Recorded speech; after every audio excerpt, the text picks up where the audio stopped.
Well, it's October 1st, Wow. the first of Elizabeth's first Halloween month. I know, so exciting. This is a movie that's very near and dear to my heart, but first of all, I want to announce to everybody that the Burnettwork first annual Intergalactic Imagination Connoisseurs Film Festival is now open for submissions. That's right, today. Today, and you can go onto the website, theburnettwork.net, and get your entry form. I don't know if it's there at this particular moment, but it'll be there soon if it's not. With all the rules. With all the rules and the entry form. Yes. Which is pretty exciting. Very exciting. I can't wait to see these films. I can't wait to see this one. We've already got a few. Wow. A few films have already come in over the transom. That's amazing. And tonight's movie is a movie I saw on the second day of its release. Oh, yeah? My father took me to the Crossroads Cinema. First show on a Saturday afternoon. And I loved it. I'd seen pictures in Fangoria. This is the second movie he took me to in 1979. The first was Dawn of the Dead. I was 12. My dad rules. Did he watch it with you? Oh, he did. And I'll tell you that story when... Yeah, I'd like to hear what he thought. Oh, he lasted 5 minutes. Dad lasted 5 minutes and then went and smoked a cigar. Hilarious. Yes, he did. Well, greetings, imagination connoisseurs. Once again, it is I, your Viceroy of Verisimilitude, your Master of Fun and Wonder, your, what else? Viceroy, Sommelier of Cinema, and your, I forget. But I am here You say it every day. on this amazing day, our first day of our Halloween show, with the lovely, who might you be? I am Elizabeth Gwendolyn Bell, the ace, the arbiter of cinematic excellence, and the enchantress of entertainment. The Enchantress of Entertainment, and today is our first, we're going to do an all-horror movie month for the month of October. Yes, we are. And this film is Don Coscarelli's seminal 1979 Phantasm, made over a period of years. It took years to make this movie. Wow. Okay. And it took him years, and it got released by Avco Embassy. The version we watched is the 2016 restoration, beautiful restoration that was actually paid for by J.J. Abrams. Your So, favorite. well, no, you know, I, as a man, as a person, I like him, especially because he ponied up. He not only did he pony up to restore the movie, he named a character in the Star Wars sequel trilogy, Captain Phasma, after this film. Yes. And this film is near and dear to my heart, and I'll tell you a little about why later. But we have a drop here to start off. This is La Garenne. You can say it now. La Garenne. La Garenne. Can you say it loud so everyone can tell you speak French? La Garenne. La Garenne. La Garenne. There's the La Garenne that we're going to drink. And I gave you a special surprise for this episode. Yes. I freed a toy. You did. I You freed a toy. You put it in my glass. I freed a toy. I put it in her glass. So there you go. You have one of the silver spheres from Phantasm. Got to watch out. It'll drill you and pump blood from your brains. And So shoot it out the backside.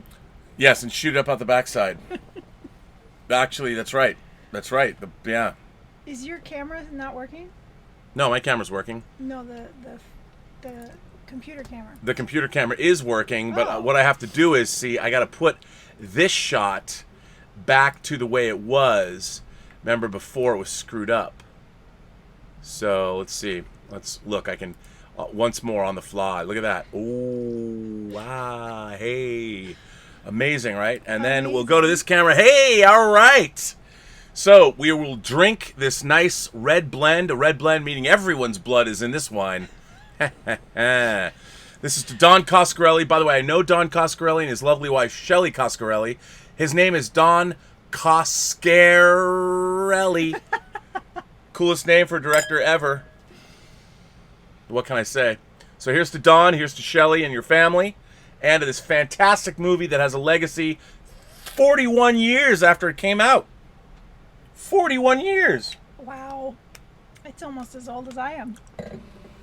It is almost as old as you are. Of course, how many movies create something that is so recognizable, so iconic, with a sound effect to go with it? The sound effect of the silver sphere is almost as iconic. No, that doesn't make the sound. Well, you said with the sound. Oh, but in the movie, the sound of the silver sphere going by is almost as iconic as an Imperial they TIE put fighter. the sound effect in this ball. Well, I'm sorry, that was a premium that came with the Arrow video release of all the Phantasm movies, the box set. It is hellaciously hot in here. I apologize for that. It is steamy. It is steamy because today's hot. So, Elizabeth, first of all, I got to ask you, because it was very funny. When the movie was over, and you said you'd seen this movie, but you hadn't seen it. You showed me this movie. Yeah, but you don't remember anything about it. I didn't remember until we started watching. Okay, now what was the first thing that you said to me after this movie was over last night? I'll tell you at the end of our discussion. Oh, really? Why don't you talk to me about it now? Okay, fine. Then I will. This movie is near and dear to my heart. I can recite this movie by rote, Yes, as you you know. can. You know, we're hot as love. You know, I'm just sitting here at midnight. Do do do do do do do do do. Sing the whole song. I'm just sitting here. Well, I said my lady left me lonely. Yes, she did. My lady left me blue. Da-na-na-na-na. No, anyway, are you sure it wasn't that retarded kid Timmy up the street? These things were in here and they were going to get me. Sure it wasn't that retarded? You can actually say retarded because it's a quote from the film. Yeah, but you shouldn't. That was 1979. Could have been that retarded kid Timmy up We the are street. 2020 now. I do not apologize for quoting movies I love. Okay. All right, shall we talk about this? Well, Elizabeth, I would like to start by asking you, what is Phantasm about? What is it about? I can't wait to hear this. What is it about? Well, it's a horror film. I think it's a horror science fiction fantasy is what it is. Exactly. It's a genre I didn't pastiche. want to say too much because you always yell at me for like giving away the plot. Well, it's not like you said like the person that gets murdered at the end of the movie is murdered at the beginning of the movie.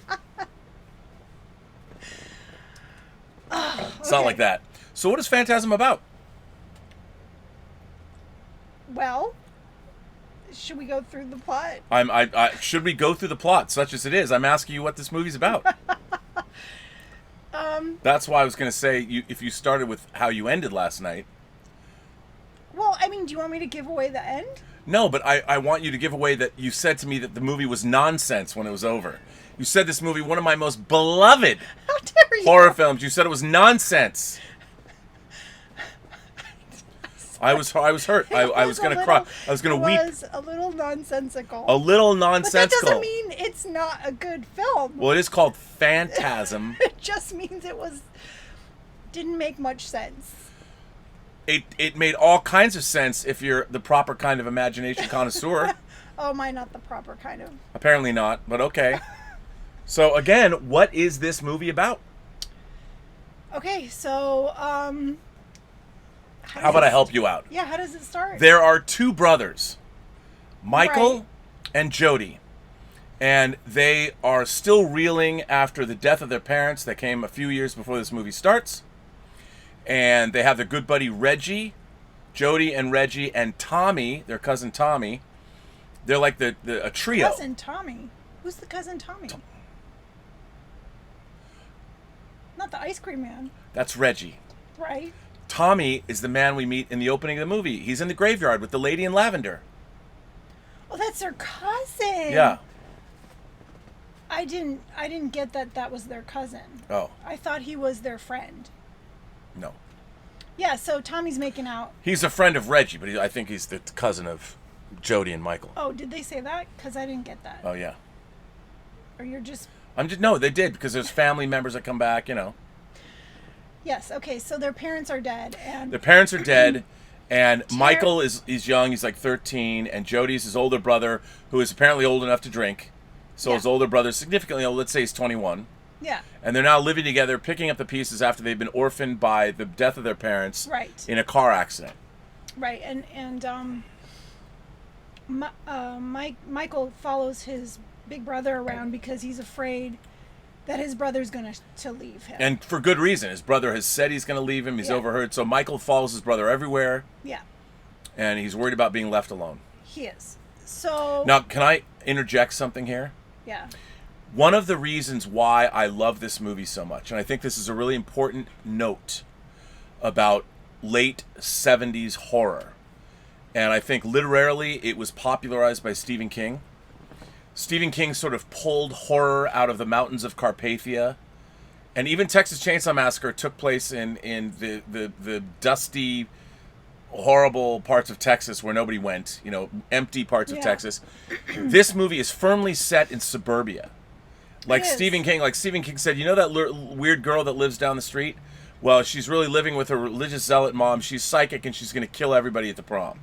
So what Stephen King did was he took horror out of the Gothic realm and put it in our neighborhood. John Carpenter did the same thing with Halloween. And there was a movement to take horror and It's Mike Bodden doesn't realize that we're on the show. Or is there a problem with the show? No, there's not. I called him. He's calling. So this is all about. There was a tradition in the late 70s, mid 70s, late 70s to put horror firmly in a suburban environment, an everyday environment.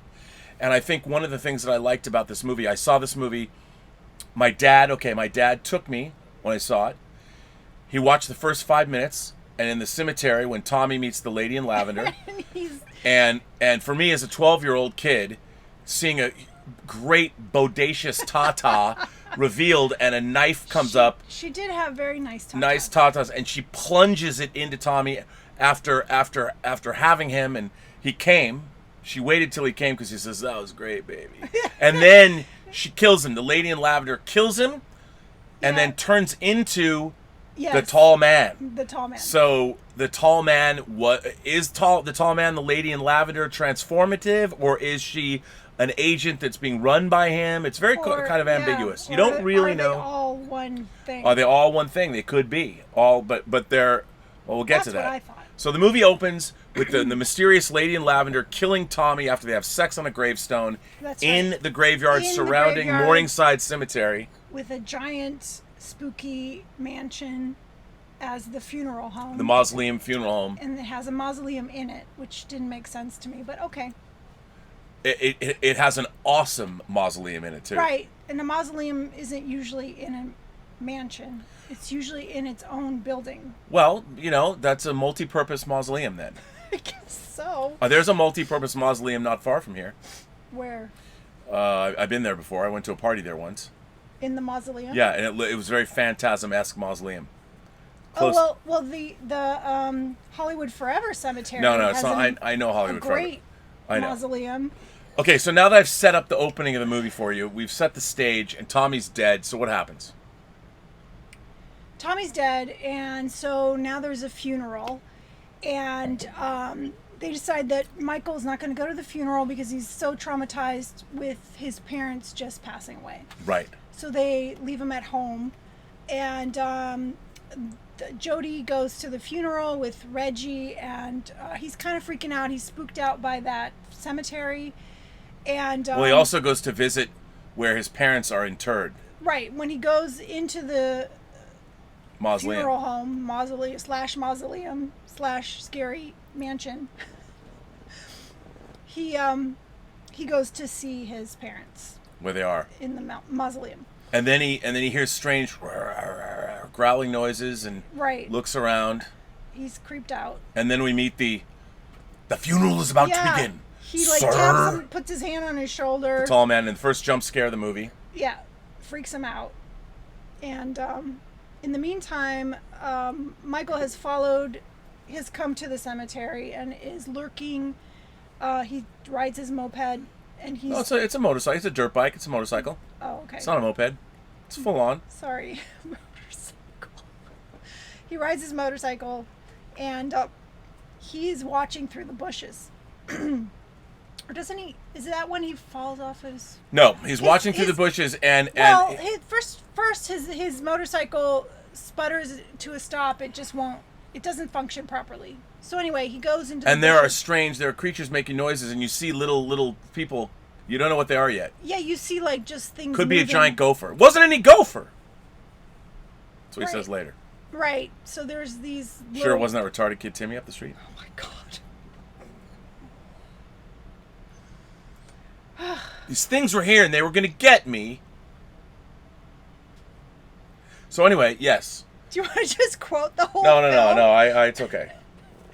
All right, so there's these... We're hot as love, Boo. Anyway, yeah, it's okay. We're getting ahead of ourselves. No, you're getting ahead of us. I'm sorry. I haven't had that much wine yet. Okay, so he's in the bushes and he hears these noises and this growling and leaves rustling, but he doesn't really see, or does he? No, he doesn't see anything. He doesn't see anything. Anyway, he's watching the funeral. The funeral happens, everyone leaves, and he watches the tall man pick up the casket all by himself and put it in the hearse. And that casket, as we know, later, Jody said, that must have weighed 800 pounds. 500 pounds. 500. 800 pounds, that would be really heavy. He said 800 pounds. He said 5. Okay. I was paying attention. Okay, 500 pounds. You're right. 500 pounds. Anyway, so the tall man picks it up all by himself. All by himself. And then Michael, under his breath, says... Oh, fuck. He says, what the fuck? Oh, what the fuck? And then, for the very first time in the movie, one of the great themes. I mean, people talk about Halloween, they talk about Suspiria. But Fred Morrow and Malcolm Seagrave's Phantasm theme. It enters the movie for the first time after he says, what the fuck? Fade to black, fade up. Yes. Did you like the music in this movie? I do. I think it's appropriate. This score for Phantasm was the very first record I bought from Varese Sarabande Records. I bought this and Dawn of the Dead out of the pages of Starlog magazine. You just put this on for background music? I listen to this. Oh my God, I've listened to this record a million times. That's all I listened to when I was 12 years old was soundtracks. That's it. Wow. Mm. And okay, where were we? So yeah, the funeral happens. Tall man puts the casket in the car, and then Tommy gets on his dirt bike. Mike gets on his dirt bike. Tommy is dead. Tommy's been put in the back of the hearse. Mike gets on the dirt bike, and he's starting to ride away, and the tall man makes him fall off of his bike. The tall man makes him fall off his bike, yes. From a distance. From a distance. So the tall man apparently has some kind of psychic powers of some kind. Right. Some X-Men mutant power. Right. And then Tommy goes home. Tommy, I keep calling him Tommy. Mike goes home and tries to tell his brother what happened. Well, Mike actually goes to see an old woman. Oh, is that and when her granddaughter. Okay, yeah, he goes to see like a seer, a psychic, a mystic, but she's more than that. A mystic. She's got the little haughty granddaughter, and Mike is apparently going to see her over and over again. It's like Mike's therapist, but she's like a mystic. Right.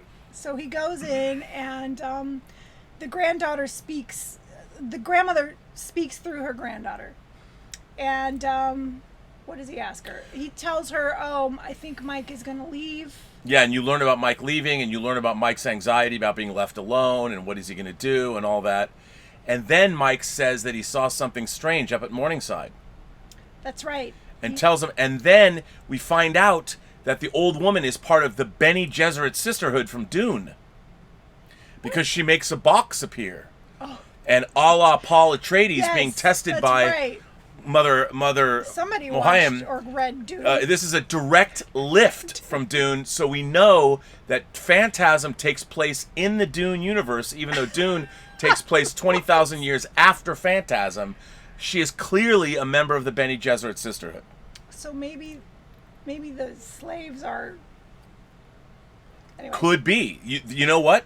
Maybe, well, we'll get to the dwarves. Maybe the dwarves are actually early Fremen. We don't know. Yes. We'll get to that. Yes. We'll get to that. That could be. I think we're on to something. You know what? Up until this very moment, I always knew that the grandmother was a Bene Gesserit, but I never made the connection that maybe all of this is to make slave labor to harvest spice. I never thought of that before the Chome Company gets to Arrakis. Could be. Mm. Yes, I think that's it. Because it's hot, and he even says it's hot, and it's dry. Yep, I never thought about that. Oh my God, yes, that's it. Phantasm is actually in the Dune universe. I knew it was, but now it's all being made clear to me. Anyway, let's go back to the plot. So he puts his hand in the box. He puts his hand in the box, and he starts feeling pain. And he's like, get my hand out, it hurts. And if you didn't know it was connected to Dune now, she says, "Don't fear, Michael. Yes. Don't fear." Don't fear. She doesn't actually say fear is the mind killer, but she might as well be saying fear is the mind killer. She basically did.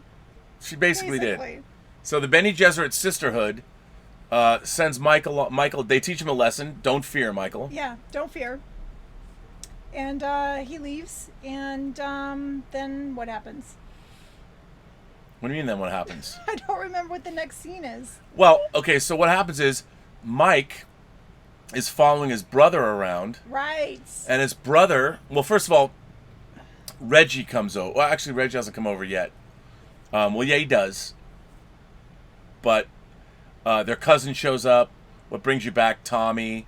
And their cousin shows up? Their cousin came for the funeral, and it's all part of the flashback. Who's the cousin? The cousin, anyway, one of the guys at the funeral. And you find out that's how Mike learned that Jody... Anyway, I'm getting a little into the weeds here.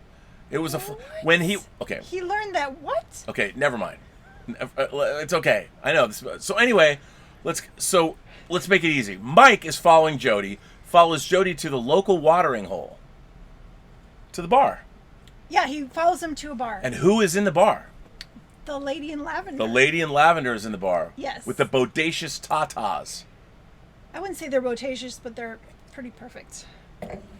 Okay. They're pretty perfect. And in one of the most stunning examples of male prowess ever in the history of cinema. She's the only girl in the bar. But not only that, Jody is so suave. He sits down, and within literally 30 seconds, he's like, "Why don't you come with me?" And they take off. They leave the bar. Jody is one of the Mac. He never gets credit for this. One of the Mac daddies of all cinema. I mean, he is Han Solo meets Captain Kirk meets Humphrey Bogart, all wrapped into one. Yeah, but also, like, she was on the hunt. Of course, but he doesn't know that. He doesn't know that, but of course, like, whatever he said to her worked because she was on the hunt. It doesn't mean he does not have the prowess of every movie matinee idol. She was looking for a guy. She was looking for a guy. Into the cemetery. That's true. And they go. And they go. They go into the cemetery. Even though he's creeped out by the cemetery. He's creeped out by the cemetery, yes. So they go to the cemetery, and he's like, "Isn't this spooky?" And she's like, "Oh no, it's exciting." Yes. No, it's exciting. So they start. You have to do her voice. No, it's exciting. No. So they start making out on a tombstone. On a tombstone. Yes, on a tombstone. Absolutely. Yeah. And Mike is watching. And Mike is watching from the bushes. And when she bares her ample bosom, both Mike and Jody, because they're brothers, go, "Wow." Wow. Very exciting. I don't know how Mike could see her boobs from there. Oh, you can see boobs. Guys can see boobs from 100 yards away. First of all, his brother was blocking his view. Well, no, because Mike was walking. They were far away, and they were laying down. Come on, man. I guess, you know, I don't know. And then the growling that we've heard earlier. The growling starts up behind him, and he turns around to look, and these two things start chasing him. Jawas. And by the way, one of the things that was upsetting... I called them demon dwarves. Okay, they're demon dwarves. Demon dwarves. Let's not call them Jawas. But no. Don Coscarelli was very upset when he saw Star Wars because it took him 3 years to make Phantasm. And they had their demon dwarves before the Jawas. Oh. Yes. And so a lot of people think that Phantasm ripped off Star Wars. That is not true. No, they're demon dwarves. They're demon dwarves. So two demon dwarves chase him. And he runs past his brother, screaming, and keeps running. And his brother's like, "Oh, stay here." Well, and then no. Let's not forget that Jody has her underwear in his mouth. What the heck? Showing that Jody he's got it going on. He's going to practice the Rob Burnett Ladies First philosophy. He's about to get some work done. He's taking her underwear off with his teeth like any good man does before he's about to go to work. These are details. They matter. They matter. And it's great. What the fuck? Or what? He actually says, "What the heck?" Yeah. What the heck? Yeah, that's my little brother. You stay here. I'll be right back. Okay, but now, in one of the great continuity errors in all of cinema history, You see Mike get up and start running, and then in the next cut, the underwear's gone. He starts running with the underwear in his mouth. Oh, at that point, he tossed them. You don't see him toss them. It's just cut to. Well, he does toss them. Use your imagination. I am using my imagination, but I don't think Mike would do that. He wouldn't just toss a lady's unmentionables somewhere where they, might get dirty. What? I'm just saying. All right. Just saying. So anyway, no. So, yes, he goes after his little brother and catches up to him and asks him what's his problem. What's your problem, man? Yeah, and Mike says these things were here and they were going to get me. That's the first time he's explaining to his brother that there were these things. Yeah. You got some kind of an overactive imagination, man? And what I love, first of all, what I love about this brother-brother pairing is that it feels like you're in a movie about stoners that love heavy metal. Like, it really does feel like these guys could be surfers. Like, what I loved about it is, like, I knew these dudes. I felt like they lived in my neighborhood. And one of the reasons, like, I totally I would say surfer dudes, but I would say, well, no, but anyways, it felt skaters. true to the 70s. It felt true to, like, a suburban neighborhood. It felt true, like, their relationship, you really felt like they were brothers. But I also believe, I felt like they were brothers. I love them. I believe them. Mm-hmm. And right now, there's no reason for Jody to think that anything is amiss at all. He's like, how can you run past me? Yeah. You follow me. I got this beautiful girl waiting for me. And I'm like, I'm going to go back and get her. And you go home. You go home and I'm going to go get some work done. And then what happens? So he hands him the keys to the car. So he's underage, but they drive. 13. And by the way, one of the most, people talk about the Aston Martin DB5 and Goldfinger. Let's talk about Phantasm's Hemi Cuda. Come on, one of the most iconic cars of all time. That car is pretty cool.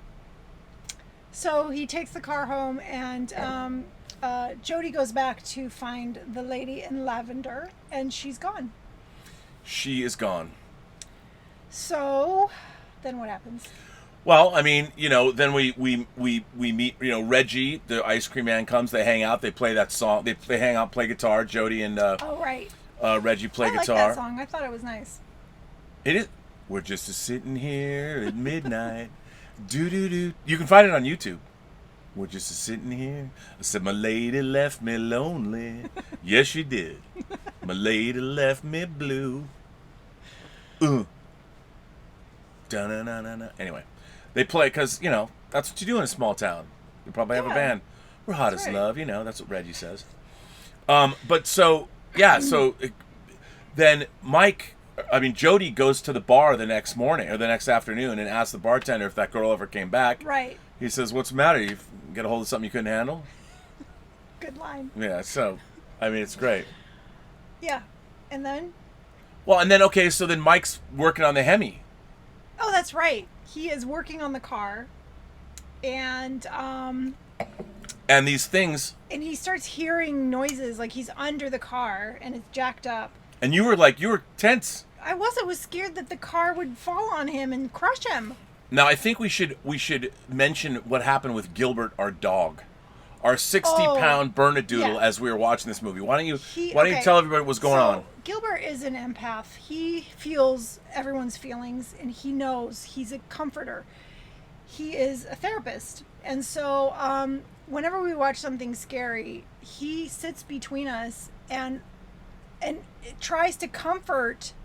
But this time he was sitting there and he was watching the film. For the very first time ever, Gilbert watched this entire movie. He watched the entire film. He was sitting up between us watching the Normally movie. he lays all over us and but he was sitting up. He drapes over us to comfort us, but this time he was sitting up in between us watching the movie. And when I touched him, he flinched. Gilbert was into Phantasm. I think he was freaked out by it. He was, but I think a lot of it had to do with the sounds. Yeah. Like the growling noises of the demon dwarves. I think there was some, and he was laser focused in. He was on the movie. And he was panting. I think he was scared. I think he was scared too. I mean, even though he's a big dog and you think he could tear your throat out. Oh, he's a pussycat. He's the pussycat of pussycats. He's such a nice. He's so gentle. And if you're too scared, he'll come up and he'll put his paw on you. Right, he'll comfort It'll you. be like, or he'll drape his he'll whole be like, it's body okay, over you. it's okay, don't worry. But he was like, yeah. He was freaked out. I'd never seen that. And he watched the entire film. He watched the entire movie. Gilbert was scared of Phantasm and watched the entire film. He did. So Mike, knowing that some weirdness is going on up at Morningside, Yeah. straps a knife on, gets a big In the hunting middle of the knife, night. and leaves and goes up to Morningside Cemetery to see Crazy. what is happening. What weirdness Who does that? Mike does. Mike does. Would you do that? Yes, because I'm just like Phantasm Mike. You would go to a freaky place where some demon dwarfs I would chased know, but you, yeah, I would go. and the tall man picked up a coffin. Yeah, I would go up to. But remember, these kids are suburban. They have no idea what horror beyond imagining awaits them up at Morningside Cemetery. I would have gone. Morningside Funeral Parlor, Morningside Mortuary. They don't know. So Mike goes up there. He thinks he's strapped. He's got a knife. big strapped knife. to his foot. And he goes up, And and what happens? Tell me what happens at Morningside. He goes and he's snooping around and he breaks a basement window and climbs in. He climbs in. And so he's kind of looking around and goes through a door. And then into- yes, but then we see he hears a sound. He finds all the coffins right, that they it's sell. the display room where they sell all the different coffins. And then we see a random character. Yeah. Like a random. caretaker that we've never seen before. No. A guy that they just needed a guy, They Don needed a Coscarelli. guy. But it makes sense that there's somebody he's who the watches groundskeeper. the groundskeeper. This is the first time we've seen him. But why did he go into the casket room and He just makes his rounds every I night. guess so. I mean, in this we don't know because maybe somebody escaped. There could be somebody in. Right. No, because he didn't know. He didn't know about all the weirdness. The groundskeeper. Well, okay, Or did he? We don't know. He was human because his blood was red.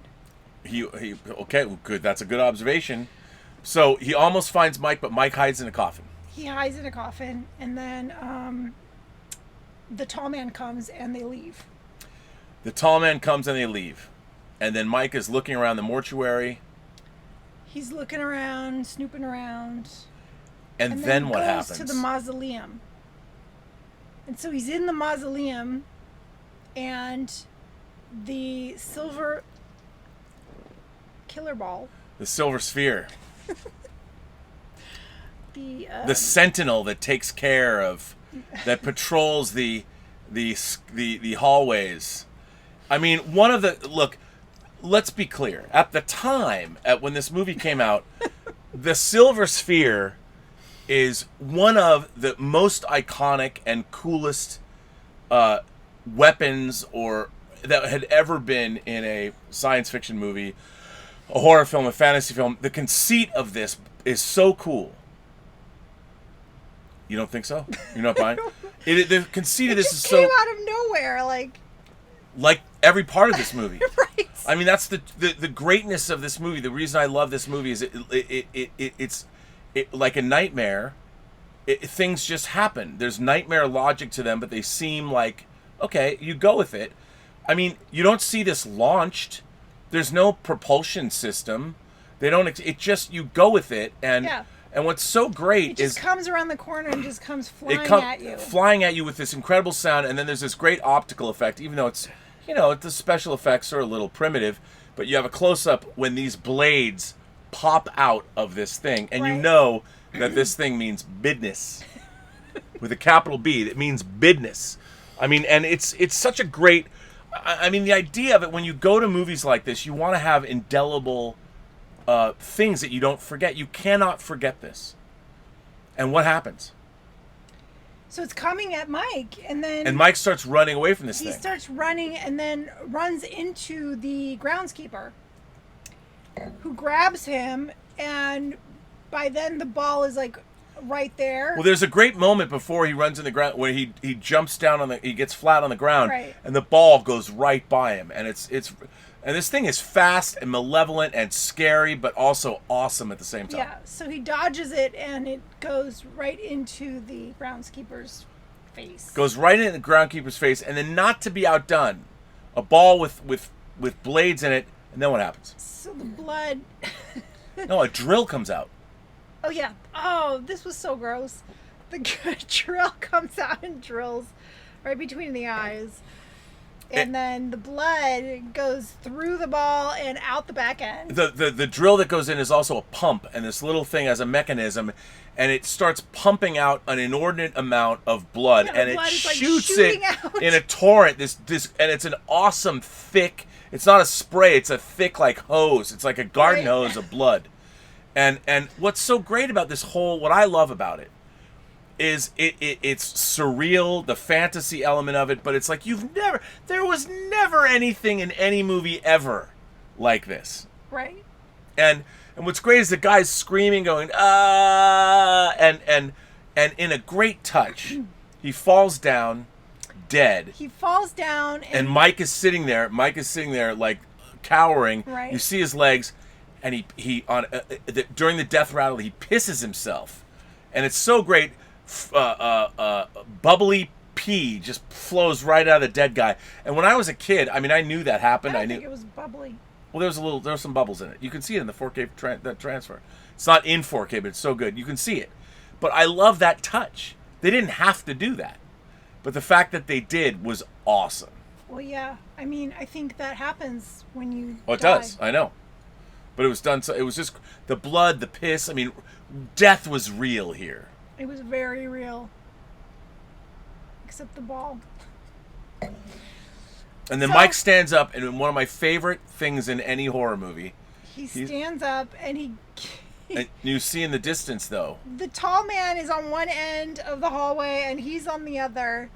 And it's like a face-off. It's a Sergio Leone face-off. It totally is. They start walking towards each other slowly, like in a Western. And it's great. They turn around and Mike's like, I mean, here's a dead caretaker with his blood is pumped out all over the wall. Like, the funny thing about that is imagine how long in that white marble mausoleum it would take to clean up all of the blood that the silver sphere has sprayed all over. And you don't see it. They never show you, like, this entire torrent of blood on the floor. You don't see that. Right. But it's there. I'm sure the slaves cleaned it up. So we haven't got there yet. I'm sorry, the demon dwarves. The demon dwarves. And Mike says, and it's so great because it's so what you would say. He's like, oh shit. Like, it's this resignation of, well, now what the fuck do I do? And one of the reasons I love this movie is because there isn't... One of the reasons? Well, there's many. I have a myriad of reasons why I love this movie. But what I love about it is all of the fantastical nature of it is undercut by this. He's just a dude. He's just a suburban kid. He's just a kid. Like, he's just watched this guy die, and, like, what else is he going to say? Like, he's just a, I was fixing the car, now there's a dead guy on the floor pissing himself, and he's dead. Killed by a flying silver sphere. And it's just...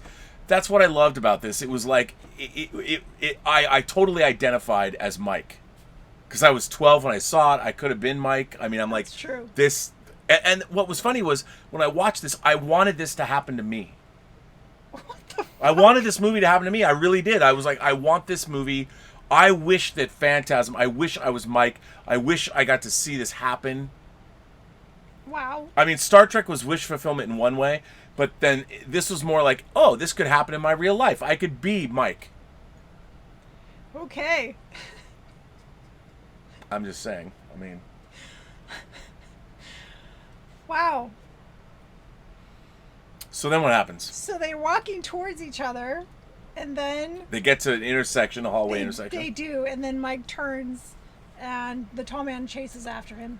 And he runs back through the room with the coffins in it. He gets back to the big, heavy door. He does. He slams the door, closes the latch on it, and the tall man's hand is in the crack. It's in the crack, and he's moving his fingers. Yeah, I mean, there'd be no room for real hand, but his fingers are moving, and what does Mike do? He takes his knife and chops the fingers off, and yellow blood comes out. And these fingers are still moving. They're moving on the floor. The individual fingers, each moving. Yeah. So he picks one of the fingers up. As one does. Mike he has the wherewithal to pick up a moving finger. He picks it up and then he leaves. Well, as he's going out the way he came, the dwarves attack. Oh, that's right. The demon come. dwarves attack They're him. in that room. There's a couple of demon dwarves that come and they try to get him, but he gets out of the window and they're too dwarfy to be able to reach. And so so he leaves. He leaves. And he runs home. He runs home? Yeah, he runs home. He runs home and he falls asleep on the stairs with a shotgun and the finger in a box, and the box is moving. The box is moving. And then Jody wakes up and comes down the stairs and finds the gun with the gun asleep. So he takes the gun. And he gets the shotgun shells out. Shells out, which wakes up Mike, and then he proceeds to tell him. And it's great because they go out on the porch. And he listens to the story. Yeah. And it's like you don't see him tell him the whole thing. Right. You just. So he says, "I got to talk to you." Yeah. And then it cuts to the porch, and the box is there, and Jody's like, "And it's in that box." Right. And another thing about this movie, because again, the characterization, it's so great. So Jody takes the box, he pulls a little lock out, opens it up, looks in the box, and this movie, for all of its low budgetness, the effects are really fun. They're good. You see the finger. The finger is moving with the blood, and it's in there, yellow blood. And there's this great pause. Jody closes the box and goes, "Okay, I believe you." That's it. That's it. There's no more he's convinced. He's in. He's all. Jesus. It's almost like it's not the James. That was James Earl Jones from Hunt for Red October. I told you to speak your mind, but Jesus, Jack. I did that, but. He's like, geez, he's more, white suburban kid. But it's great because then Jody's in. Oh, yeah, he believes him. I mean, after you see that, wouldn't you, believe him? Yeah, and Jody says, okay, we're going to the cops. Right. We're going to go to the cops. Right. And so Mike is really excited about going to the cops. But for some reason, at that point, once they're ready to go, he had left the box up in his room. Yeah, he goes upstairs to get the box. And it's not moving anymore. It's not moving. And so he opens it up, and if this movie wasn't already awesome, if you weren't already in, you have a silver sphere that kills people, you got a tall man, you got demon dwarves, you got fingers, yellow blood. If you weren't into this movie already, now we add another twist, And you forgot the lady in lavender. And the lady in lavender. With the bodacious tatas. And the big knife. And the big knife. And the really big knife. So Mike opens the box. What's in the box? He opens the box and there's a giant fly-like creature. Alien insect. A giant, it's bigger than a huntsman spider. It's like the size of my hand.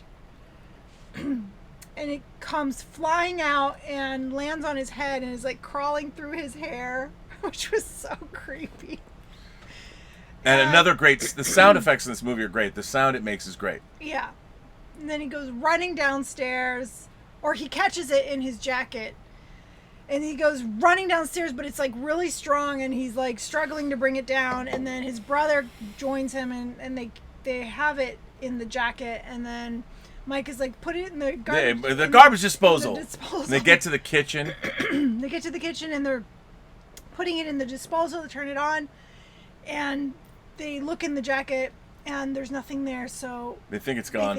And then Reggie shows up. And then Reggie comes in and he's like, "What's up, guys? Hey, Mike, I thought you might want to do my rounds. There's gonna be a lot of kids out today. It's a hot day. Sell some ice cream." Which I have to say, I really liked Reggie. I loved his ice cream truck because my family in France, we had an ice cream truck and we would sell ice cream in our ice cream truck. So anyway, I like the ice cream truck. So he comes over. He's like, "Come on my rounds with me," and then the fly comes out of the sink. And Mike and Jody, they're going on the attack mode, and it's great. Reggie gets thrown down on the ground, and he's just looking and again, Reggie Bannister's acting. He's just like, what the hell, Yeah, he's but in his face. And again, what I love about this movie so much is you just buy it. These I've watched this movie literally 100 times, and yesterday was 101, I've owned every incarnation of this movie. I have special edition laserdiscs of this movie. I have VHS tapes of this movie. I have DVDs. I've got the Arrow. I had to get the Arrow box set. I had to get the Well Go box set. Yeah, I have the big, nice, beautiful box set laserdisc with sign that comes with the soundtrack. Yeah, I got the poster right there. There's the poster, the one sheet. Yeah. So anyway, so it's great, and they finally get it into the disposal and kill it. Yes. And Reggie's like, "What the hell is going on?" That's right. That's right. And then they have, like, the three of them have, like, the war council. That's right. They're having a sit down, a planning meeting. Yeah, a planning meeting. They're deciding what to do. Yep. And Reggie comes out and he's like, "I see it. I see it all now. What we got to do is we got to snag that tall dude and stomp the shit out of him, and we're going to find out what's going on up there." And Mike's like, "You got to be shitting me, man. That mother's strong." And, like, they have this conversation, like, exactly like what they would have. And it's so good. Oh, my God. And they decide, and then Jody's like, Reggie, you got to take Mike to Sally and Susie. Like, we don't even know who Sally and Susie. Just take him to the antique store. And it's like at night, like safe there. It might as well be at midnight or whatever. And they go to the antique store, and then you meet Sally and Susie. Yeah. They seem awfully young to own a antique store. Well, but Jody takes a gun. He's got a gun, and he's going up to Morningside on his own to see what's up. In his ice cream truck. No, Reggie takes Mike in the ice cream truck. Oh, that's to right. Sally and Susie. But yeah, he takes him, drops him off. So he's in the antique store, and he's kind of wandering around. And one of the girls says, "If you get tired, I made a bed for you because there's a bed in the antique store." Right, for random kids that come to stay. And he's wandering around, and he picks up a postcard. The postcard moves. The postcard, well, at first he looks at it, and it's the tall man. And then it starts zooming in, and the tall man is moving, and he turns and looks at him. And it's from the 1800s. Yes, horse-drawn carriage. Morningside, when Morningside had seen better days. So at this point, Mike is like, "Fuck the antique store. I am out of here." He takes the postcard and he takes off. And then the girls are concerned, like they're babysitting, so they follow him and pick him up in their VW bug. Yeah, and so. And he tells them. Well, there's a lot of rigmarole, a lot of stuff happens. Jody goes up to Morningside. He shoots one of the dwarves in the head. And they end up, long story short, all the Reggie, Jody, and Mike, they put one of the dwarves in the... Well, you skipped a bunch of stuff. I did skip a bunch of stuff, but I'm just trying to expedite. Okay, let's skip a bunch of stuff. Yeah. All right, what part are we at? Well, I mean, ultimately, it a lot of stuff happens, not much, but a lot of stuff happens. And then what ends up happening is that Mike, Jody, and Reggie are going to have to, go up there and find out, to figure out what's happening. Well, I mean, Jody and well, you think Reg is dead because his truck was turned over as the girls and Mike were going up there. And so, and then they're attacked by dwarves. And then, then Mike goes to the mansion, the cemetery, and his brother's already there. And then what happens? Well, it's look, Reggie, Mike, and Jody. They go in. They go into the monastery. No, but first Mike kills the tall man. Oh right, that's right. How does he kill him? There's a big car chase. This is so, I don't remember, but the car. Oh, I told you a lot of stuff happens. Oh, they fight the hearse. The hearse without a driver, and they make it crash. Yeah, and there's a big car. It's all kinds of stuff. How does Mike kill the tall man? What? He runs him over, right? No, I don't know. No, I'm just saying that we're running off the rails. Oh, he makes the other hearse crash into a tree. Yes, but and explodes. What I was Right? trying to do was I don't remember. expedite our. This is taking again. We're an hour into the show. I'm having a hard time jumping around because this movie already is crazy, and so you want to jump ahead, but I'm lost. Okay, So well, that's why I'm like recounting every step because I don't remember. well, okay. Let's just break it down. So they find out at Morningside, Reggie, because of a tuning fork and all the details. They discover. Well, they go into that room. Yeah, they go into the they discover that there's a sculpted room heads in the mortuary. Yes, that there is a doorway to another planet. Right. And you find out that Mike almost falls into it. And they grab him by the pants, but in the meantime, he sees what's going on. He sees It's what's like going on. The little dwarves are in Dune, and they're like harvesting So spice. the tall man has been for at least a century, taking all the dead people that come to Morningside, reanimating them, turning them into crushing them down into demon dwarves. dwarves, and shipping them off to their home planet, Right. Arrakis, To use them as slaves. to use them as slave labor. And so everybody that dies here, and Mike and Jody, their parents too, everybody that's ever gone to Everybody. Morningside. And so all of this craziness happens, and car chases and gun battles and everything, and Reggie gets killed by the tall man. Reggie gets killed. Reggie gets killed, and all this stuff happens. And then they go home, and all the tall we man. didn't say like one of the dwarves. They figure out that the dwarves are the dead people because they find out that it's Tommy. Tommy's one of the dwarves. Yes, And they're hard to kill. they are very hard to kill. So all this stuff happens, and people should watch it. And then at the end, it's left up to Jody and Mike to lure the tall man to this mine shaft that will drop him 1,000 feet into the ground.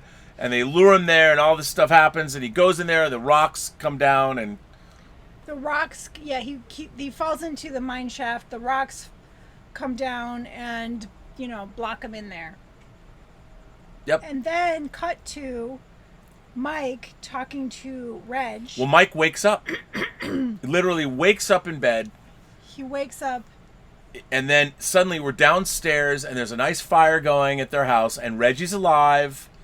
And Reggie's talking to Mike, and Reggie says, look, Jody was killed in a car wreck.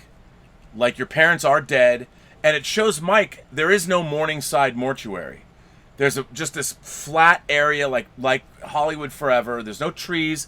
It's all grave sites in the ground. I was wondering, why his brother was buried in a different cemetery. There's no Morningside. It's all gone. And all you realize in his imagination. everything that you've been watching is a dream.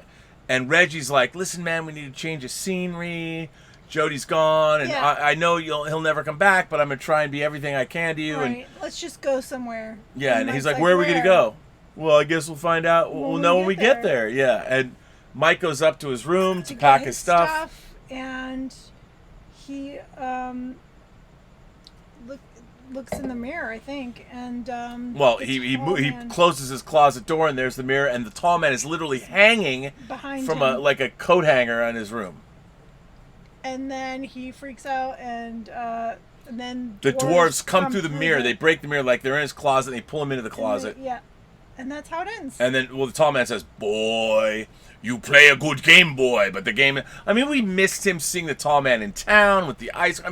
There's so much stuff that happens in this movie. So what I wanted to get to, now that we're an hour in, whereas because it takes us too long to explain what's going on, we don't do a very good job anyway. What I wanted to ask you, Elizabeth. You just wanted to rush to the end? No, but what I really want to know is, what did you think of this movie? When it was over last night, I was like, what? This is such nonsense. Yeah, you said this is such nonsense. And where I wanted to go now that it's taken us 50 minutes to get there, but what did you think of this movie? Tell me what your thoughts were when it was over. It didn't make sense, but that doesn't mean I didn't like it. I didn't say you didn't like it. There's certainly dream logic at work here. Right. There's everything but the kitchen sink in this movie. Yes. And which is comical to me. Why is it? It was scary. I was scared. I had there several moments where I screamed. Because I scream during scary movies. You screamed like 4 times in the movie. I did scream. which is why I love horror films. So it did make me scream, and but it was so wacky. But it is. But that's part of its charm. I mean, exactly. It's what I love about this nightmare logic is it just piles one thing on another, on another, on another. And when it first came out, there were critics that criticized it. But what I loved about it was the verve that it had. I mean, it just went for it. Like it just went. And it was unapologetic, and and the thing is, the reason this movie works, to me, is because you have Mike, Jody, and Reggie, and they're just these dudes that are dealing with this, and as each crazy, more nonsensical, weird fantasy, horror, science fiction thing happens, they just go with it. Like they're not questioning like how is this possible? They're like it is possible. Here it is. There's a crazy, weird, giant sci-fi bug that we're going to stick in the disposal that's stronger than all of us put together. They go with it, and they're like, we have to handle this. With yellow blood. Yeah, and what I liked about it was because they believed, I believed. Like I was the fourth. I was D'Artagnan, the viewer myself as a 12-year-old. I'm like, I could have been their third. Jody, Mike, and I was the younger brother. And Bobby over there, I would have been there. I was with them, and so you go on this journey with them, and I was completely, when I saw the film, I'm so on their side, and I'm watching all this, and the fact is, you just don't know what's happening. Like, suddenly there's two hot, cute girls, Sally and Susie. They just know Sally and Susie. I'm like, and they have an antique store. I'm like, great. It's like my mom would get these beautiful babysitters, like when I was a kid. My friends would call me up and goes, who's coming to your house to babysit? My mom would get the hottest babysitters ever. And they would just show up. And my mom's like, oh, I have a new babysitter for you. Her name's Sarah. And Sarah would show up with bodacious tatas. And I'd be like, where did she come from? Like, my mom just got these beautiful babysitters. And that's kind of how my life was when I was a kid. Amazing shit would happen. Like, this beautiful girl would show up and she's my babysitter for the night. And I felt like when I was 12 years old, my life was kind of like Phantasm without the blood and the aliens. And it was just, you never knew what was going to happen. Did you have one of these? I didn't have one of those. My balls were different than those. Your balls but when I was... Didn't have two, like, spikes coming When out I of was them? 12, I probably, what can I say? But I just think that there was something... I saw this movie at the exact right time in my life. And it was so... I loved it so much. I identified with it. It was I wish that this happened to me. I mean, I didn't wish my siblings died and my parents were dead and I had to endure the horror of what went on. But still, I mean, this movie, and I've seen this movie countless times, and it hit me. I saw Dawn of the Dead and Phantasm when I was 12, and they were different sides of that. Right before I got a VCR and could watch any horror I wanted to. And it was just, I saw these in the theater, and then the nightmare logic of it all. I see you really love this film. I really love this movie, and it's the pinnacle. It exemplifies what a low budget filmmaker who doesn't have the resources, just by using sheer creativity and force of will, and shooting on the weekends and not giving up and making it happen. I mean, I find this movie to be incredibly inspiring. And it should show anybody that if you have the wit, and you can make people believe. Yeah. You don't need, this movie it's a labor of love. Most of it takes place at night. I mean, hey, there's a car chase with a hearse, and they flip it in the air, and the Hemi Cuda, which has a hardtop, just has a sunroof. It's great. I mean, there's so much in this movie that I love. Yeah. So there are no really female characters in this movie. There's a lady in lavender. All the female characters we're told, get taken away and put in a room. And Reggie saves them, and they go running off, like, scared. Off screen. Yeah. He tells the other two that the girls went running on. He found a room full of girls, and he let them loose, and they just went scurrying off into the forest. Awesome. What the hell? Well, so now let me ask you this: you were a fan. You were actually a connoisseur of horror films. You really like horror movies. I do. So. And I have to say, I only recently, maybe in the last 7 years, started watching horror films. Before that, I was too scared. Too scared. But once my best friend and I, Julia, once we started watching, and we started off easy with, older, not so scary ones. And then once we got into it, then we were like all in. And so well, that was because you had a religious background. Yeah. I mean, you were raised Adventist. Did that have something to do with the fact that you didn't watch horror films? Oh yeah. Now, do you think that you came from a religious background when you watch religious-based horror like The Exorcist, that it works better, that it's even more disturbing? I love it. Okay, good. That's good. It. Yeah. So you're like the Catholic girl you want to find to take to prom because you're rebelling against those religious impulses and you're going the other direction. Like, bring on the devil. Bring on Satan. Growing up, I was deathly afraid of Satan, the devil. Like, freaked me out. I'd have nightmares about it, and I just was did you see the devil as a cloven hoofed, horned demon, or could you see him as did he come as a man?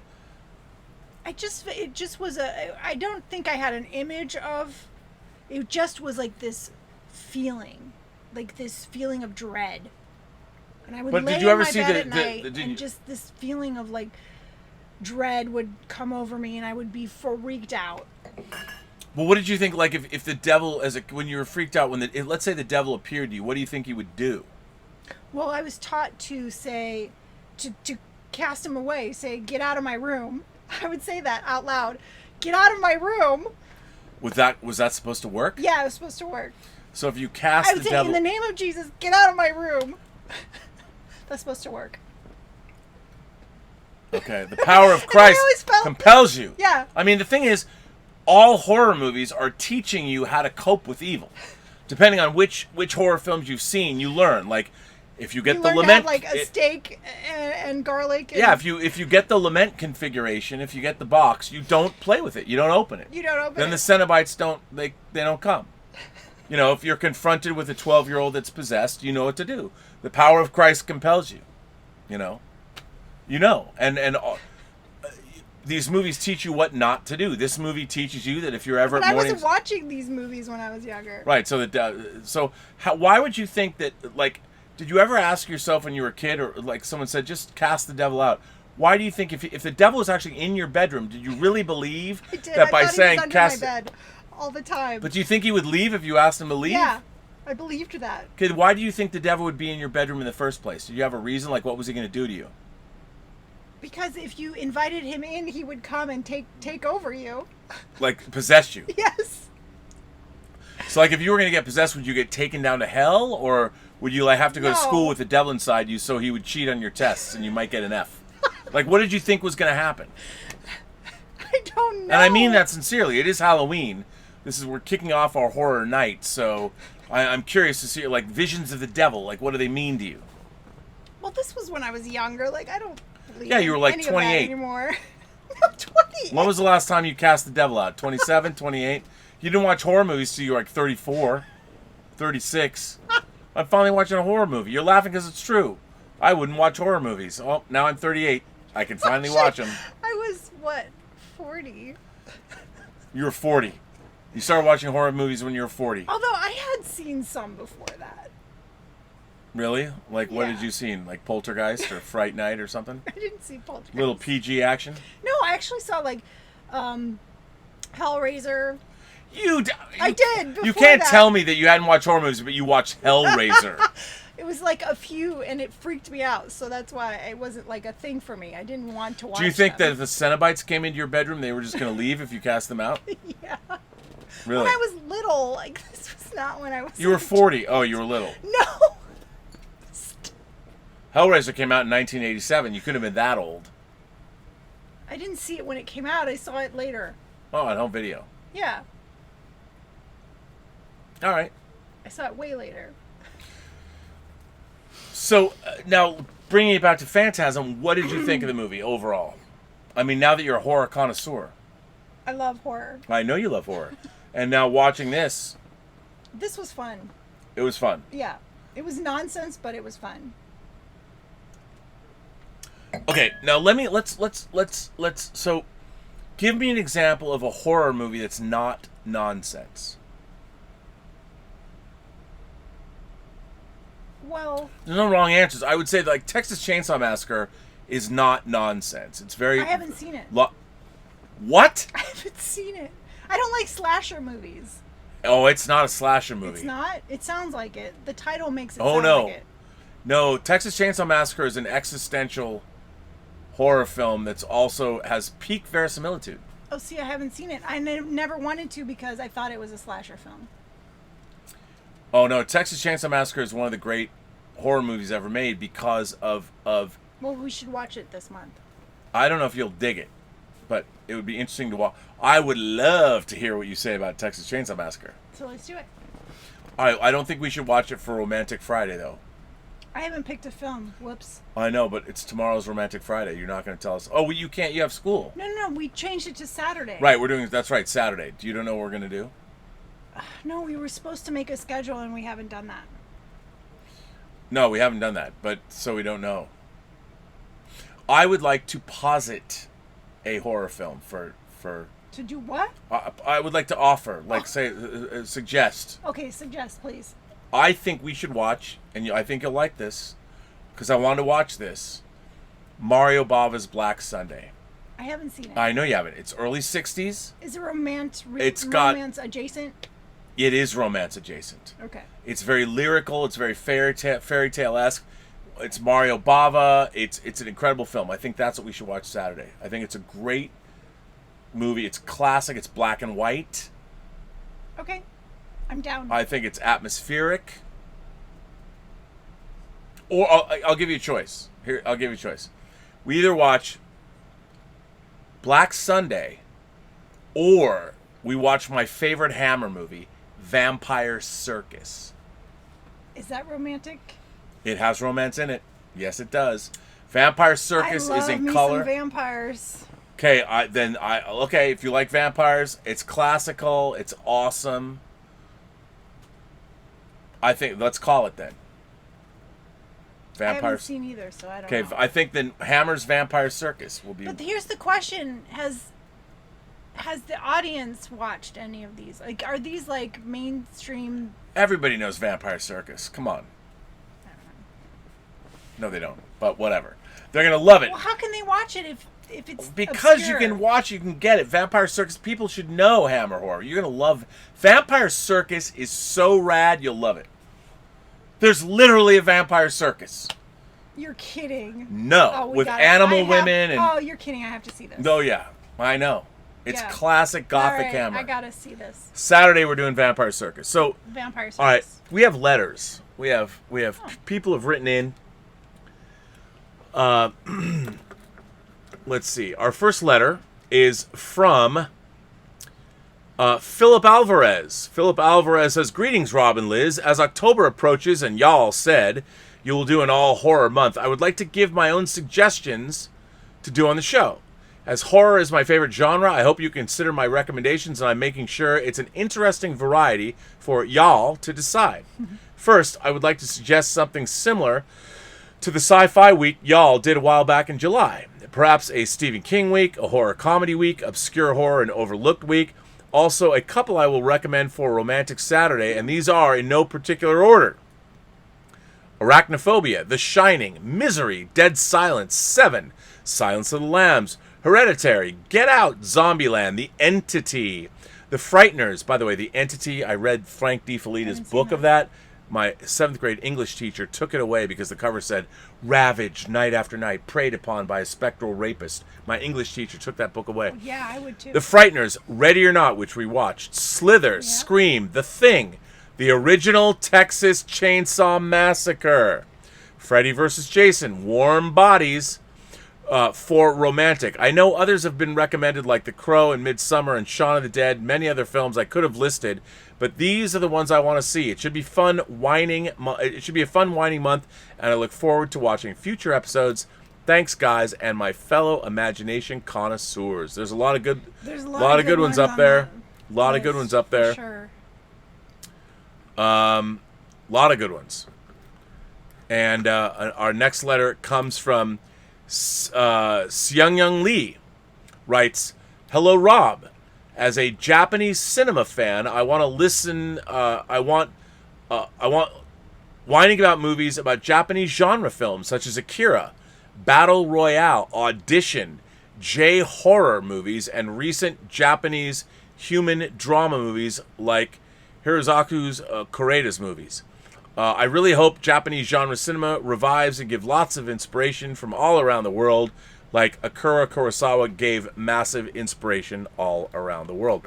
I will say this. What's that Japanese horror film that's like really good and terrifying? Is it Japanese? Well, there's lots. Is it Japanese? The one... The one what? I can't remember names of movies. I tell you what I would like to watch. I would actually like to watch Kyushi Kurosawa's Pulse. The movie Pulse. Have I seen that? No. It's a Japanese horror film that I love. It's existential. I want to think of the one. Well, I showed you Audition. Is it that one? I don't know. I don't know what you're talking about. I think it's that one. About the guy who's looking for the wife? Anyway. All right. With the needles under the... Yes. Oh my god. That's Audition. Yes, I love that movie. So creepy. That's Audition. We should do that. Mm-hmm. Let's see. Where are we? Let's see what you guys are saying. Let's go on and see. Philip Alvarez is here. Slither or bust for October. I have Slither. Tremors got a big response in the chat on Monday too, and I suggested excited for this month. Well, there you go. Yay. Tim says, Halloween isn't a big deal down here in Oz, but any excuse to watch a bunch of horror movies I'm all about. I have my month of movies all set up. I've decided to go old school this year. 22 Hammer films, 6 silent movies, and 3 Poe adaptations with Lugosi. So when I say Hammer movies, Hammer was a studio.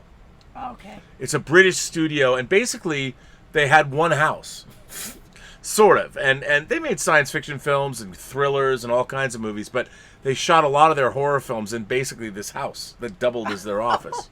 Wow. So there's a lot of that. Timbula the Spider Monkey also says, I love that Phantasm box set, even if I only really like the first film. I've got my sphere on the shelf right next to my Lament configuration, which is the box from Hellraiser. When people ask to have a closer look, I tell them if they want to pick it up, go for it, but I wouldn't risk it. Well, that's pretty funny. I'll have to put this up on the... I'll have to put the ball up. I think I don't need... Yes. The ball has been freed. It doesn't need to go back into... Is there a stand for it? No, there is not. It does not come with this. Oh, maybe it does. It needs a stand. I'll have to look. There's all kinds of stuff in that box, and I'll see. I'll find out.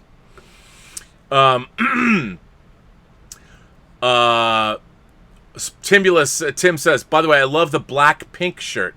I'm not ashamed to admit my current ringtone on my phone is Boombaya. You know, I think that might be my favorite Blackpink song, to be honest.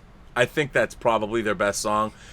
Every other song's kind of variations on a theme. Now, look, K-pop fans, don't get all mad at me. Where did you get that shirt? I ordered it. Blackpink. Come on. I ordered it. Is it wrong of me to have a Blackpink shirt? It's a little creepy. I know, it is creepy. It's really, to be honest, it's so creepy that I have a Blackpink shirt, to be honest. Yeah. No, wait, let's switch the, in creepy. case, is it wrong of me to like hot little Korean girls in skimpy outfits? It probably is. But to be honest, I like the song. Oh, sure. I do. You just read the articles. Boombaya is, no, that song rules. Go look up Blackpink. Just look up Boombaya. That's a great song. It is a great song. As a DJ, I would have played it. The rest of their oeuvre, not so much. But, you know, I thought the shirt was cool. I love this logo. Look, man, I'm not some creepy old guy. I didn't even like girls my own age when I was their age. Come on now. Why do you have to make it dirty? I didn't say anything. I just said it was creepy. Philip Alvarez sends in a tip and says, thanks. How'd that open? When it gets too hot in here, the music, for whatever reason, comes on. My computer's there's haunted. There's a ghost in your computer. It's totally haunted. Philip Alvarez says, thanks for reading my letter. I already mentioned Slither. Yes, you did. Which is good. Throg with a tip. Thanks, Throg. I really appreciate it. Wow, Throg. Throg says, I'm disturbed how much you mentioned Sarah's Bazumbas. Laugh out loud. She did too. I don't think she was old enough back then anyway. Oh, she was old enough. I have the 4K Beastmaster pre-ordered, as do I. Mark fucking Singer of the original V also. I don't think Don Coscarelli gets enough credit. Don Coscarelli, first of all, one of the nicest guys in the world. He really is. By the way, Throg, thank you so much. Yes. By the way, we're coming to the end of your toilet paper, just saying.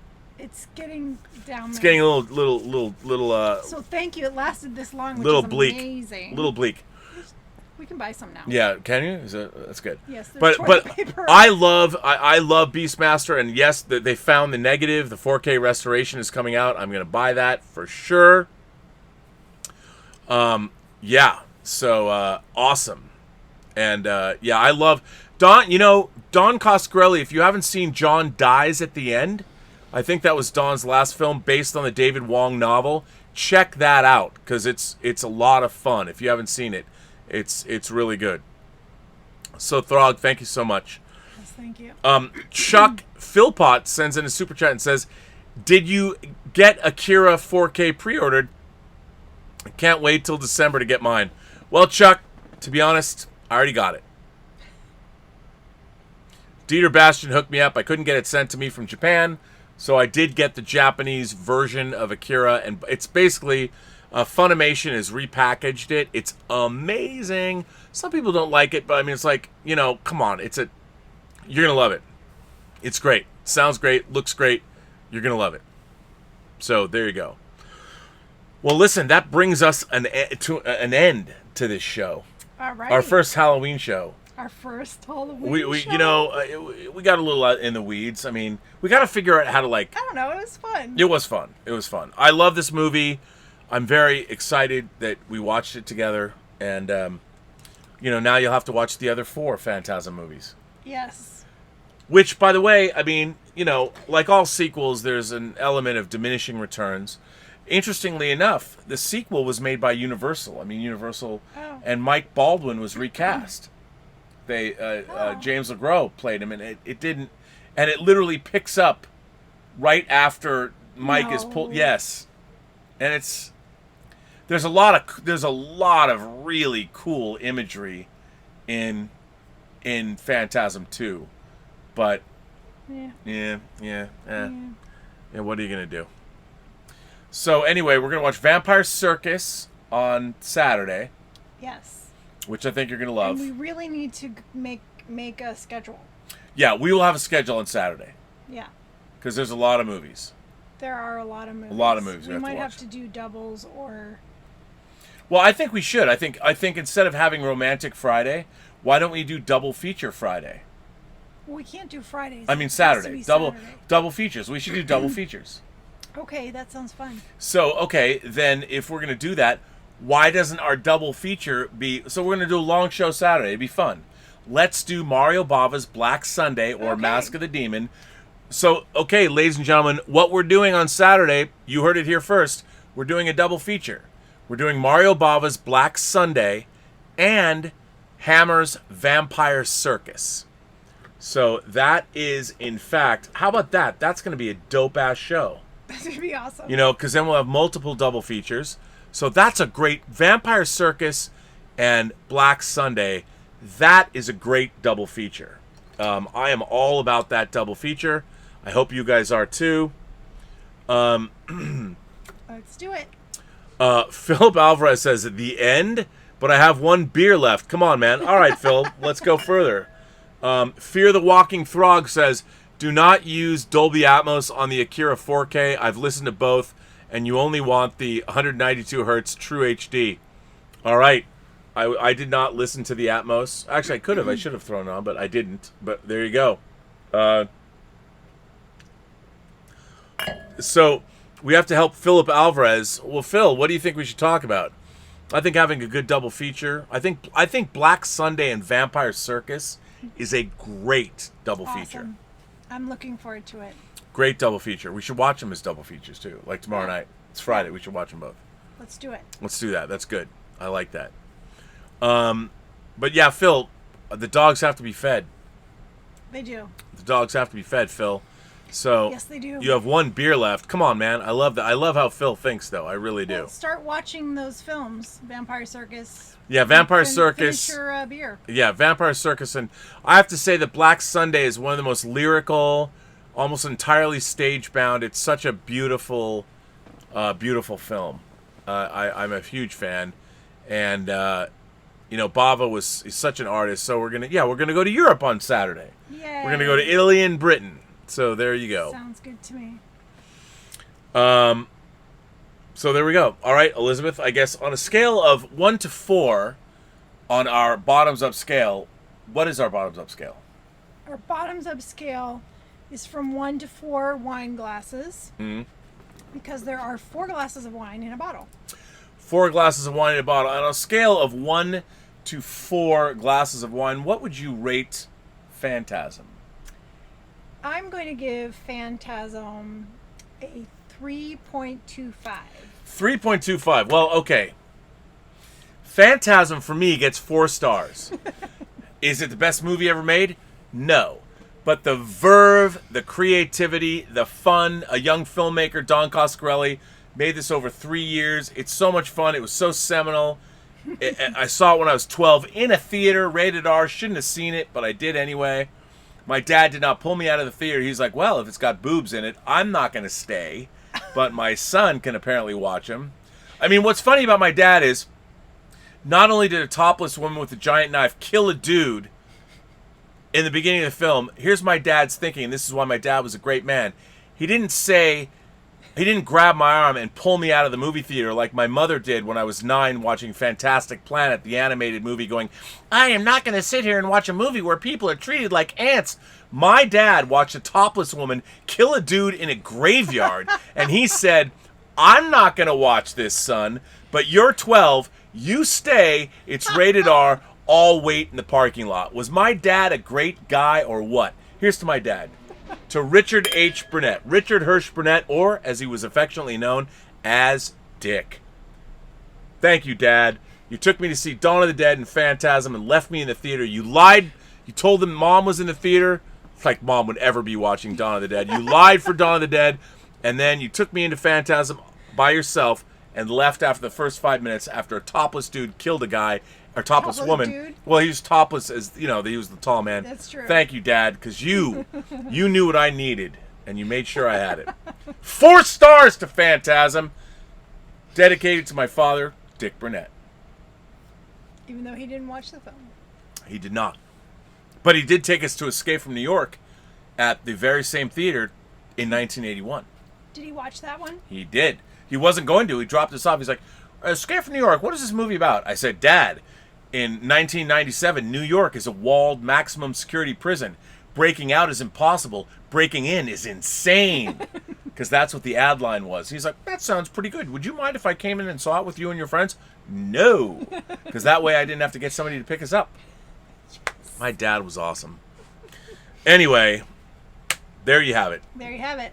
Throg says, I did send in a letter if you need 5 minutes for Phantasm. Wait, I didn't see it. Oh. I you know what? It hasn't been sent to me yet. It'll probably get sent to me tomorrow. So I'll read it, which is fine. So here's to you, Throg. Cheers to Throg. Cheers. I love when he's serious talking about his letter. He's not Throg. He's not like Super He's Throg. just Throg. He's not Streets of Throg. He's not the English Throg. He's not Lawrence of Throg. He's just Throg. Just Throg. Cheers to you, sir. I guess, Elizabeth, take us out. Everyone you meet has a story to tell that you have yet to hear. And all you have to do is listen. Wow. How much wine did you drink? I was thinking here, Did you have wine before this? I did not. I don't know what the wine is. You hide the wine. I do. I don't know what. There's no wine in this house. Because it disappears. We need it for the shows. I don't know what the wine is. I don't take your wine. Anyway, so take us out. Remember, Saturday, Black Sunday, not John Frankenheimer's 1970s terrorist movie about a bomb at the Super Bowl, based on Thomas Harris's novel. Not that Black Sunday, the other Black Sunday, with Barbara Steele, black and white, early 60s, also known as Mask of the Demon. That Black Sunday. Yes. I have multiple copies of that on Blu-ray. Would you be surprised if I told you? Not surprised. Hmm. Not at all. All right, then. All right, then. So, this brings us to the end of Elizabeth's Whining About Movies, episode 80.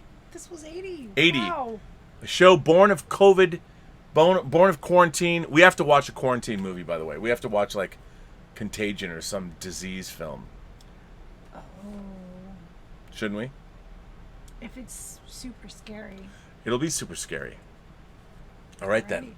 Have a better night. Have a better night. Thanks for being here. I want to thank Robert Priso. I want to thank the Richard. I want to thank, let's see, who else is here? Is anyone else here? Joshua Levesque is here. And my great moderating staff doing a great job. The Richard, by the way, go look him up, doing Zoom parties, watch parties. Go to the Post-Geek Singularity Facebook page. Find him. He'll show you these movies. Black Sunday and Vampire Circus.